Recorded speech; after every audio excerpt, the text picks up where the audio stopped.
ẹ̀yin èèyàn ṣe rí tá a bá ní àwọn obìnrin tí wọ́n ní ìpèníjà ọkọ tán ní ìpèníjà nípa ilé ọkọ bóyá jẹ́ single mother àbí nǹkan kan ṣẹlẹ̀ wọ́n fọkọ́ lẹ̀ adẹ̀ṣakitiyan àṣe àmọ̀ wọ́n ṣàpadà kọ́kọ́ yẹn ṣé ẹ rí ẹ mọ̀ jẹ́ àmọ́ abandon wọn at the family level ẹ jọ ń torí ọlọ́run o ẹ mọ̀ jẹ́ àmọ́ abandon àwọn single mother ó fẹ́ mọ̀ sí family tẹ́ẹ̀dẹ̀ tẹ́ ẹ̀ bá ti ẹ̀ rí ní nuclear nígbà bá fi mọ̀ lọ extended family to the third fourth single mother ó wà o single mother ó wà o ẹ mọ̀ jẹ́ abandon àwọn single mother ṣé ẹ rí àwọn ọkọ in quotes tí wọ́n ń wúlò fún àwọn ìyàwó wọn nílé ọ̀dọ̀ àwọn single mother yìí ni wọ́n máa ń fàdágbá ètò rọ̀ sí o wọ́n dẹ̀ máa ń gbá àwọn single mother yẹn ní wọ́n ò gbowó wọn ìyàwó wọn táwọn gbé sílé àwọn ò tọ́jú ìyàwó yẹn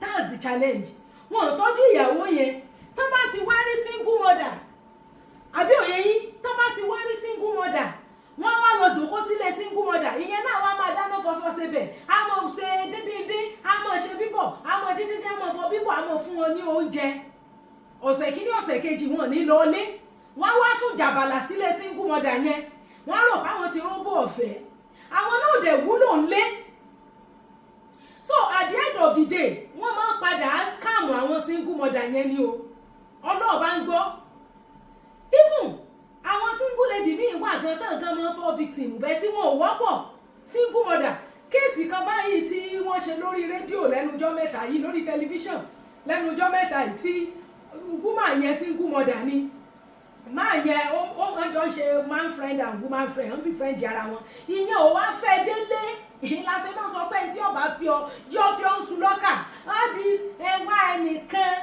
wá ẹnìkan tẹ́kànjọ́ mọ́ I don't believe in it I don't believe in all these why ẹnìkan things wọ́n kàn máa gbá wọn ni ẹ wọ́n mọ the challenge is not that woman yẹn kú woman tó jẹ́ single mother yẹn ó kú now the other man friend yẹn ó wá take over lé yẹn ó fẹ́ yàwó mi sínú ilé yẹn ó káwọn ẹbí ẹ̀ wá níbẹ̀ ilé onílé ilé single mother tó jẹ́ woman friend yẹn unfortunately woman yẹn náà wá kú ó so much ti ra àwọn family yẹn yè débi pé wọ́n ti ẹ̀ rántí láti béèrè property arábìnrin yìí ńkọ́ until after so many years thank God pé the woman that owns that house that single mother àtàkọ́kọ́ yẹn tó déètì máa yẹn ó rẹ́kọ̀dù gbogbo everything ó kọ́ kalẹ̀ tó fún ọmọ rẹ̀ there are many things tó ń ṣẹlẹ̀ ṣé ẹ rí ilé ayé yìí ọlọ́ọ̀ nìkan ló pé tán fa obìnrin míì fẹ́ ọkọ tó jẹ́ narcissist ṣé ẹ dẹ̀ rí àwọn narcissist àwọn ọkùnrin alágbàákò yìí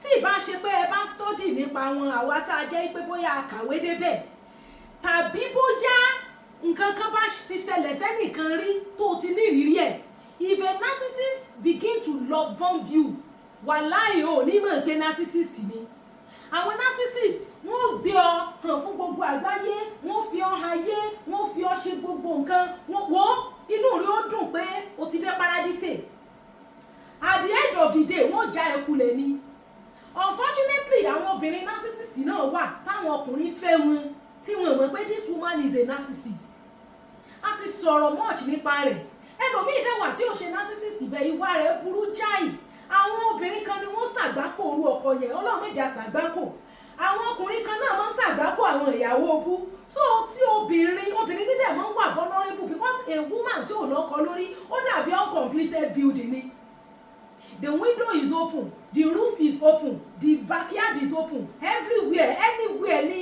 any intruder lè gbà wọlé bẹ̀rẹ̀ completed building ó ti ní roof ó ti ní window ó ti ní security then ẹlòmíì tó jẹ́ single mother àwọn family ẹ̀ bóyá ó bá láwọn uncle àbọ́lá bá láwọn aunty wọ́n ń control rẹ̀ wọ́n rìn báyìí ibo ló ti dé ibo ló wà ṣó ti délé ṣó ti sùn bẹ́ẹ̀ most àwọn single mother míì wọn ò rí ẹbí ṣùgbọ́n àwọn then ẹ̀yin single mother náà ẹ má mọ̀ rò pé bóyá nítorí ẹ̀ lọ́kọ mọ́ ayé yín open sí ẹni ọkùnrin ọ̀pọ̀lọpọ̀ yín ẹ̀ wá gbé ayé yín lé man friend tẹ́ ẹ fẹ́ lọ́wọ́ because most single mother married man ni máa ń wá fún wọn jù ṣé ẹ ráwọn ọkùnrin tán wá ń ká tì í yẹn àwọn náà wúlò ńlé wọn burú jọkọ tẹ́ ẹ fi ilẹ̀ lọ they are worse than the husband that you left ẹ jẹ́ ìjòkó wọ́n burú ju ọkọ tẹ́ ẹ kọ́ lẹ̀ lọ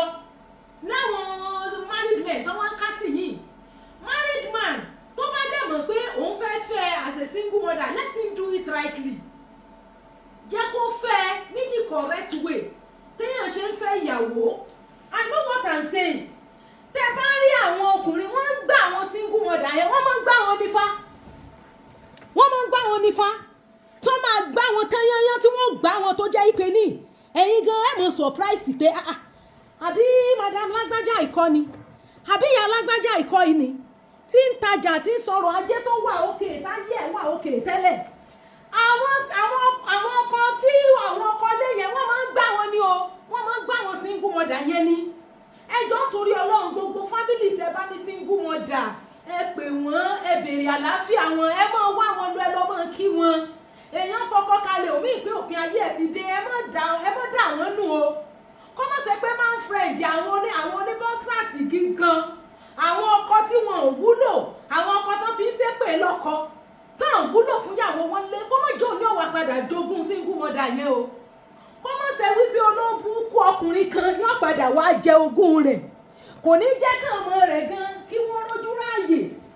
I'm telling you, èmi ti rí widow kan bẹ́yẹn tí ọkọ rẹ̀ tó fi oríṣiríṣi property lẹ̀ fún, ó dẹ̀ bímọ 3.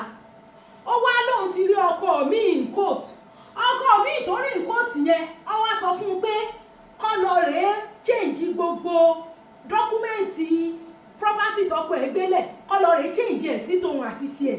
Ṣé mọ̀ pé ó wá nìkan gbà even tó bá jóbìnrin náà ló lówó, tẹ́ ẹ̀ bá fẹ́ra mọ́, ọkùnrin náà wà entitled to 50% of the woman's property lábẹ́ statutory marriage. Bóbìnrin ṣe lè jogún ọkùnrin, lọkùnrin náà lè jogún ìyàwó ẹ̀ lábẹ́ statutory. Àbọ̀rọ̀ mi ò yé yín, bẹ̀rọ̀ lá pé ọkùnrin ní máa ń fi sí lọ́dọ̀ ni. Èmi ni mo sọ fún woman yẹn kó má change orúkọ property tí olóògbé, mo ní ń táwọn tí bàbá àwọn ọmọ yín tán fílẹ̀ fún ọmọ wọn láti jogún bá. Lẹ́yìn wá fẹ́ lọ change sí Mr. and Mrs. ọkùnrin.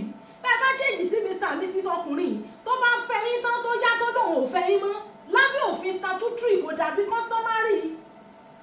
I'm telling you, bí o ṣe fẹ́ woman yẹn mọ́ nìyẹn. Ẹ ti rí pé ó fẹ́ gbájú ẹ̀, ó fẹ́ wá lù ní jìbìtì àwọn ogún tí late husband ẹ fílẹ̀ fún mi. Ẹ jọ̀ọ́ nítorí Ọlọ́run, ẹ má jẹ́ ká máa ya àwọn ènìyàn sọ́tọ̀. Fine, kò wù wá pé kéèyàn fẹ́ràn èèyàn kí wọ́n wà nílé ọkọ kí wọ́n má sí nílé ọkọ mọ́. Àmọ́ ní iṣẹ́ rí ilé ayé yìí, Ọlọ́run nìkan ló yé fa. Ọlọ́run nìkan nílé ayé yìí yé o, let me not deceive you o. Ọlọ́run ló mọ̀ téèyàn ọmọ nínú ìrìn àjò ayé yìí. Ẹlòmíì tí ó bá kúrò lọ́dọ̀ ọkùnrin kò lè wo ayé rẹ̀ ò lè mú yẹ́ẹ̀sì. Ayé rẹ̀ ò lè mú yẹ́ẹ̀sì. Ó dìgbà ọba kú òǹbẹ káyé rẹ̀ ò tó soríire. Bí ìgbìyànjú bá fẹ́ narcissist ni, bọ́ ọba ti fi ilẹ̀, Ọlọ́run ní já yí ẹ̀rún. Ẹ jọ̀ọ́ nítorí Ọlọ́run, tá a bá ti ní single mother nínú family, ẹ jẹ́ á máa béèrè wọn, ẹ jẹ́ á máa wá wọn lọ, ẹ jẹ́ á pè wọ́n lórí aago. Ìyá alágbájá bò ní ọmọ rẹ̀ ń kọ́, bò wá ní báyìí, bò lọ ṣe are you fearing? And ẹ má jẹ́ ká rule out reconciliation. Reconciliation lè ṣẹlẹ̀ téèyàn méjì bá yapa lọ, wọ́n á mísì ara wọn pé ìgbà tí bàbá yìí sì wà ráńdì o, at least ó sì máa ń ṣe báyìí o, at least ó sì máa ń ṣe mọ̀. Ẹ̀yà rántí pé yes, this person was this good to me, this person was good to me. Yóò fi jẹ́ wípé èèyàn náà mísì ara èèyàn. Táwọn ti wá mísì ara wọn bẹ́yẹn, they can decide to do what? To reconcile. They can decide to reconcile. Torí wọ́n á bẹ̀rẹ̀ sí ní rí ìwúlò ara wọn. Wọ́n á bẹ̀rẹ̀ sí ní rí ìwúlò ara wọn. Wọ́n á bẹ̀rẹ̀ sí mọ̀ pé ṣé pé lágbájá yìí tí wọ́n rò pé kò wúlò yìí, àṣọ wúlò. They will start missing each other. Reconciliation can happen. Tí ó bá dẹ̀ sí reconciliation, ẹ dákun torí Ọlọ́run, ẹ jẹ́ àwọn ọbẹ̀ wọn wò. Àwọn ọkùnrin tí ń lu jìbìtì ní ìsìn ní ọ̀pọ̀ ń ta o.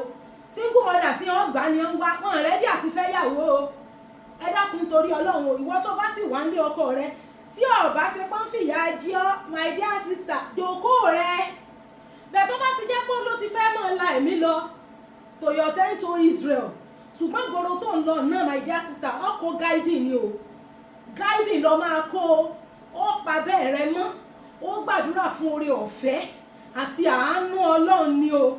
Bẹ́ẹ̀ tó bá jẹ́rú wá, ògiri wá, èyí wọlé, tọ̀hún wọlé. ogun èṣù ò ní borí wa o ọ̀rọ̀ mi ò lópin ẹ ṣé.